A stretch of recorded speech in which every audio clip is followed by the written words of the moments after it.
And now, it's time for Aviation News with Angela. Hello friends.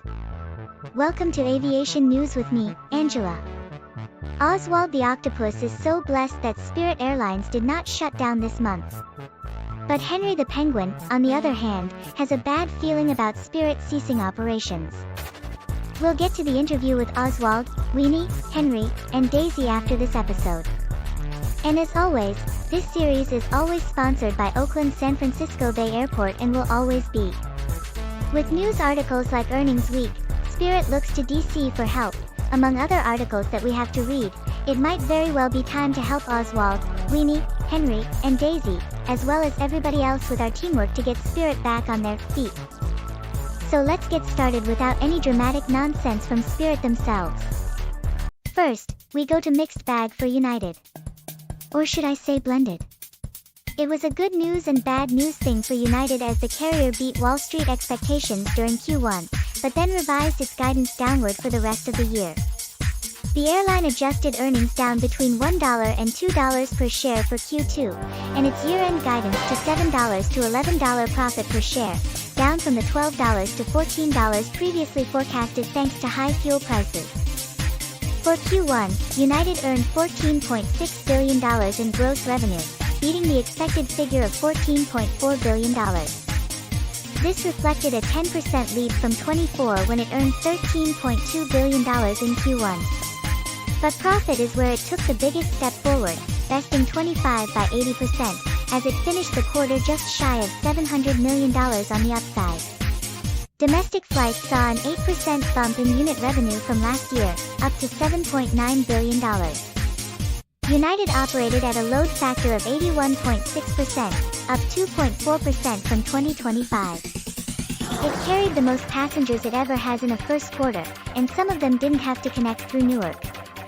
It ended Q1 with $7.8 billion of cash and cash equivalents on hand, and it is reportedly looking to grow its real estate portfolio as CEO Scott Kirby was seen bookmarking several Zillow pages for new homes for his executive team in the Fort Worth area. Next, American's Q1 also hit by the fuel bug. American set a company record for Q1 revenue at $13.9 billion but came up $382 million in the red as fuel-related costs and general operational struggles took hold to start the year.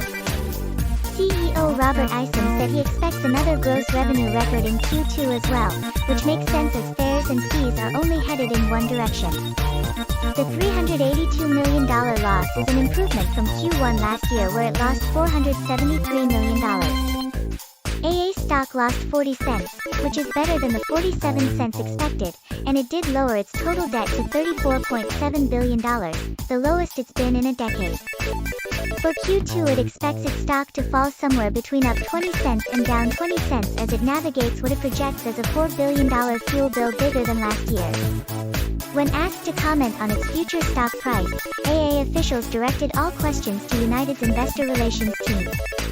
It'll be their problem soon enough, one person remarked to Cranky on the condition that we not release his or her name, only that it rhymed with schmizzer. The airline has just short of $11 billion in liquidity, much of which is expected to be put into 529 savings accounts in the names of the children of employees of the Chicago Department of Aviation. Now we have will Spirit be saved by the federal government? Oswald says yes, but Henry says no, and I say maybe. More on that later. With Spirit staring down the barrel of bankruptcy and liquidation, it is looking into the time-honored tradition of failing businesses in this country, to seek a bailout from American taxpayers to keep the doors open.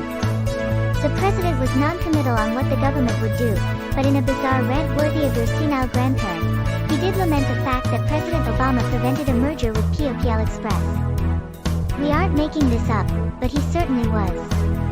A $500 million bailout seems to be on the table, which would help it avoid becoming the first major airline to shut down in the United States since, Pan Am in 1991. This assumes you don't count AHA. Federal government bailouts of airlines have typically been done on an industry-wide basis, with this potentially being a precedent-breaking bailout.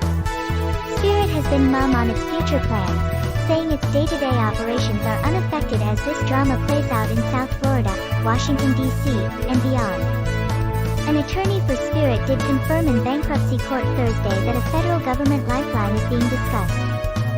Commerce Secretary Howard Lutnick is reportedly a major advocate for the deal within the government, which makes sense when looking at his personal balance sheet and seeing that he is heavily leveraged with yellow paint futures. A new court hearing is set for Thursday, April 30th to consider a potential offer. Members of the banking industry were asked for their opinion on the bailout and had no comment. Next up is Southwest managed a profitable quarter. Despite doom and gloom for most airlines, Southwest managed to escape the barrage of red ink in Q1, which probably fuels the idea in some corners that the new Southwest is working as a concept. The Dallas-based carrier earned a $227 million profit on record Q1 passenger revenue of $6.6 billion. Southwest saw RASM increase 11.2% on a 1.5% jump in capacity. The airline says about 60% of customers purchased some sort of upgrade from its base product, a jump from 20% a year ago.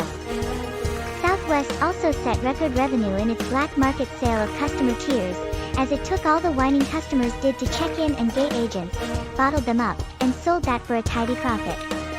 It paid $2.75 at the pump averaged for the quarter, higher than the $2.40 forecasted. But it believes Q2 fuel prices could be as high as $4.15 per gallon. To make up for that increase, the airline will increase the price of its new extra legroom seating options to $599 per segment. For Q2, Southwest projects adjusted earnings per share of 35 cents to 65 cents, assuming fuel prices between $4.10 and $4.15. The airline elected not to update its full-year earnings target of $4, pointing its finger out towards the world, shrugging its shoulders and saying, "Who really knows what's next?" And finally, we have Alaska and Hawaii's busy week. Are they getting dizzy or not? A lot of news came out of Seattle and Honolulu this week, starting with the two airlines converging their booking systems to a shared Sabre platform. Customers can now purchase flights and manage bookings on the new combined app, while the two are bringing their check-in process together at most major mainland airports. Hawaiian's HA code is now a thing of the past, with all flights operating under Alaska's AS code and Hawaiian flights being denoted as Hawaiian Airlines operated by Alaska. Hawaiian also got the code word to enter oneworld's clubhouse this week as the carrier was formally welcomed into the alliance, bumping Oman Air out of the "new guy" chair. Hawaiian brought ukuleles and POG juice to its first formal meeting of the alliance and promised to host next month's meeting at the end of the road to Hana on Maui. Lastly, Alaska posted its Q1 earnings this week as well. The headline was that it led the industry in on-time performance, which, while an admirable goal, is never what you want headlining your earnings report. Alaska lost $193 million, or $1.69 per share, in the quarter, on $3.3 billion in gross revenue. Alaska declined to give future guidance, citing the volatility with fuel as the reason, but did say it expects capacity to be up 1% in Q2 compared to last year. Again, before we go to the interview with Oswald and his friends about the rise and fall of Spirit Airlines, let's go to Carolina Ramirez first with the aviation odds and ends. Air Canada took delivery of its first A321XLR today. American is opening a new Admirals Club in Nashville. Contour is adding Merced, California, to its route map, making Central Valley fans very happy. LL is headed to Argentina. Ethiopian is converting 6 B787 options into firm orders. Etihad will increase its service to Charlotte from 4x weekly to 1x daily this summer. Fiji Airways is capping seats. Fly Dubai will begin flying to Bangkok on July 1st. Frontier Airlines avoided a $162,000 fine. Indigo signed an 8-year agreement with Delta TechOps to maintain 20 engines. ITA is flying to Santo Domingo now. JetBlue won't file for bankruptcy this year, says the person whose job depends on it not filing for bankruptcy. Philippine Airlines is adding 9 airplanes this year. Riyadh Air is adding Jeddah, Madrid, and Manchester. Ryanair is closing its Berlin base. Southwest is adding 4 for the holidays: San Francisco to Kansas City, Cleveland to Dallas, Jacksonville to Las Vegas, and San Diego to Fort Lauderdale. Tarim is restructuring. Maybe. United is sticking to its policy of charging for non-Starlink Wi-Fi. Volatea is EDA's newest code-share partner. Thank you, Carolina. Alright, now that our episode of my series for April is done, let's go to the park where Oswald, his dog Weenie, and his big city friends, Henry and Daisy, are waiting. So Oswald, why are you familiar with Spirit Airlines? In November 2024, 3 months after the start of Air Eleonoria's hybrid aircraft program, and our flight home from Snow Mountain, Spirit announced it was preparing to file for Chapter 11 bankruptcy protection. The company's stock dropped over 50%, and quarterly results were not to be revealed due to the announcement. Weenie and I felt pins and needles coming down our legs and tentacles. On November 18th, it filed for Chapter 11, listing assets and liabilities between $1 billion and $10 billion. The company blamed mounting losses, failed merger agreements, increasing debt, and high competition, which put us on the brink of not flying that airline anymore. The company was to continue operating through the bankruptcy, from which it expected to emerge by the beginning of 2025. As a result of the bankruptcy filing, Spirit Airlines was delisted from the New York Stock Exchange, which frightened both me and Weenie. Rumors spread across Big City that Spirit Airlines will go out of business anytime soon. Thank you, Oswald and Weenie, for finding out what will happen to Spirit if it shuts down for real. Henry, what do you feel about Spirit if it shuts down for good?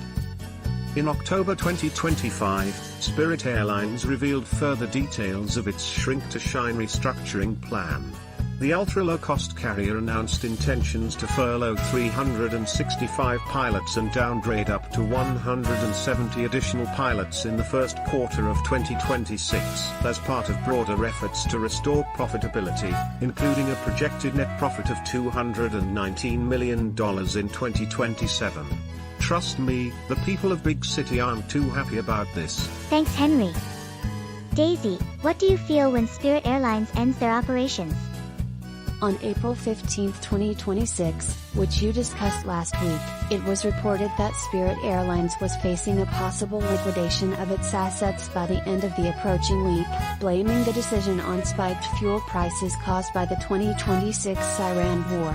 In fact, at the end of the week, it was reported that Spirit was looking for a government bailout. However, later that month, the Trump administration floated the possibility of buying a controlling stake in the airline, effectively nationalizing it. Thank you, Daisy. Now to head back to my studio to conclude the episode of my show. And that wraps up the series for April.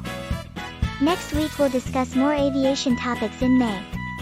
But for right now, Kaylee Chan will discuss the Airbus A400M Atlas, in which our country and the Tailslandian Gardens universe never received.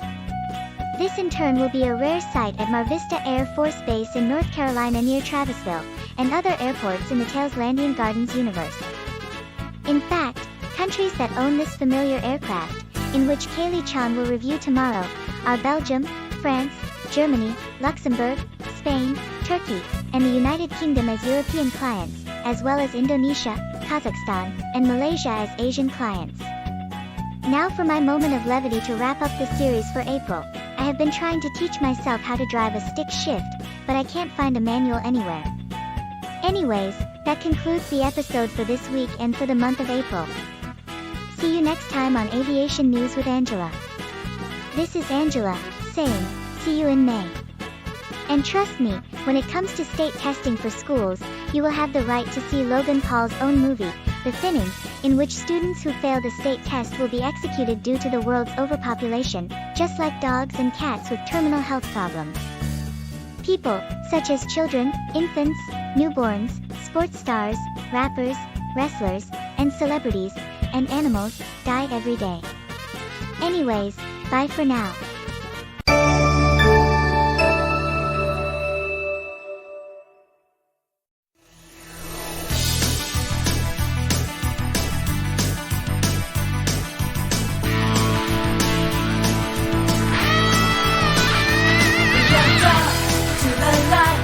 It's a supersonic flight, gotta keep it going.